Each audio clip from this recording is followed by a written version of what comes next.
Thank you for joining us once again on the newsroom at 3. I am Folashade Ogurinde.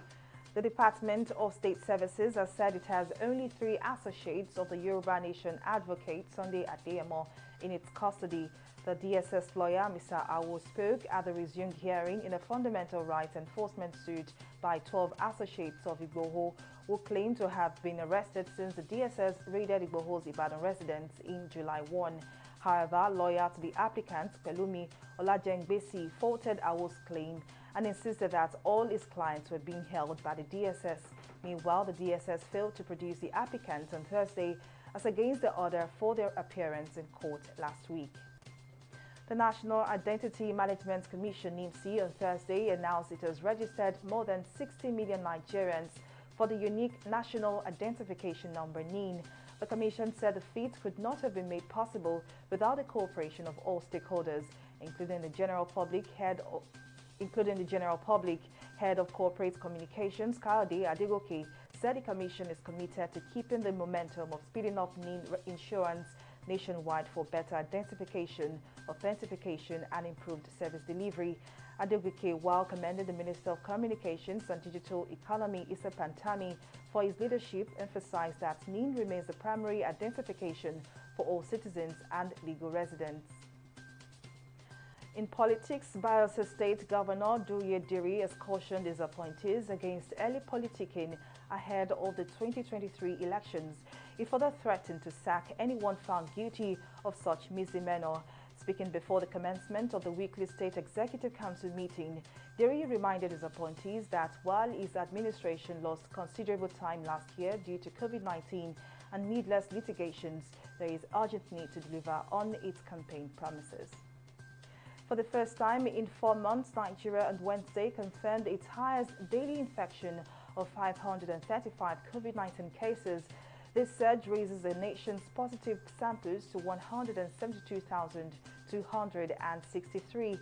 According to the Nigeria Center for Disease Control (NCDC), the new infections were reported from 18 states.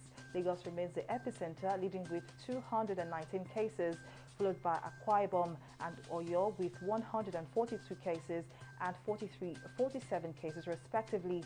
The health agency also reported 5 new casualties, bringing the country's death tally to 2,139. The Central Bank of Nigeria has directed commercial banks to create mobile applications and alert systems to update customers of their foreign exchange movement. This follows the CBN's ban on sales of forex to bureau de change operators. In a letter signed by the Director of Banking Supervision Department of the CBN, Haruna Mustafa, deposit money banks are also required to adequately publicize the locations of the designated branches. On the foreign scene, 6 French soldiers have been detained at the Bato airport in Equatorial Guinea while stopping to refuel their helicopter on Thursday morning.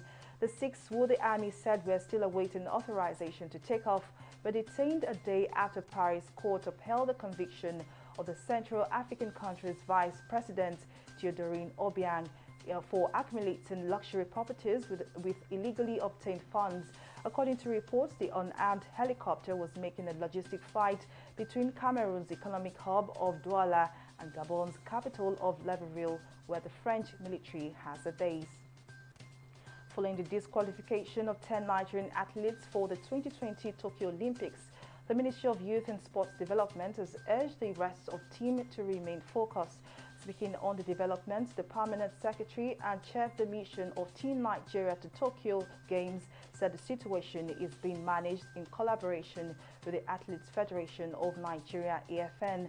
And ACO further revealed that the 10 athletes were not tested positive for any banned substance. And it's a wrap on our updates at this hour. Thank you so much for watching. I am Folashade Ogurinde. Bye for now.